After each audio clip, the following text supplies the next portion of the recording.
വെള്ളാപ്പള്ളി നടേശൻ തുറന്നു പറഞ്ഞതോടുകൂടി കാര്യങ്ങൾ വളരെ വ്യക്തമായിരിക്കുന്നു. ഇനി വരും ദിവസങ്ങളിൽ നമ്മൾ കാണാൻ പോകുന്നതും ഇനി ആരുടെയൊക്കെ കരുനീക്കങ്ങൾ ഏതൊക്കെ തരത്തിൽ പോകും എന്നുള്ളതാണ്. ഇനി സമുദായങ്ങൾ അവശേഷിക്കുന്നുണ്ടോ? സമസ്തയുടെ പരിപാടിയൊക്കെ അവശേഷിക്കുന്നുണ്ടോ? അല്ലെ കെ സി വേണുഗോപാലിന് താല്പര്യമുണ്ടെങ്കിൽ സമസ്ത പരിപാടിയിൽ പങ്കെടുക്കാം, അതല്ലെങ്കിൽ പുലയ മഹാസഭയുടെ പരിപാടിയിൽ പങ്കെടുക്കാം. അങ്ങനെ ചില സമുദായ സംഘടനകൾ മാത്രമേ ഉള്ളൂ എന്നുള്ളതാണ്.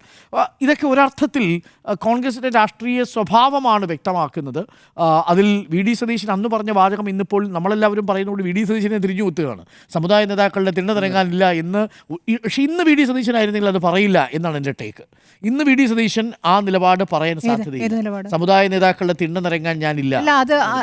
പക്ഷേ പരിപാടികളിൽ പങ്കെടുക്കുന്നതും അവിടെ പോയി കണ്ട് അനുഗ്രഹം വാങ്ങുന്ന രണ്ടാണ്. അത് രണ്ടാണ്. പക്ഷെ നോക്കൂ, കോൺഗ്രസിലെ ഏതെങ്കിലും ഒരു നേതാവ് ഏതെങ്കിലും സമുദായ സംഘടനാ നേതാക്കളെ വെറുപ്പിച്ചുകൊണ്ട് ഏതെങ്കിലും താക്കോൽ സ്ഥാനത്ത് വരുമെന്ന് നമുക്ക് സ്വപ്നത്തിൽ കരുതാൻ. കെ സി വേണുഗോപാൽ വെള്ളാപ്പള്ളി കണ്ടിട്ടില്ല.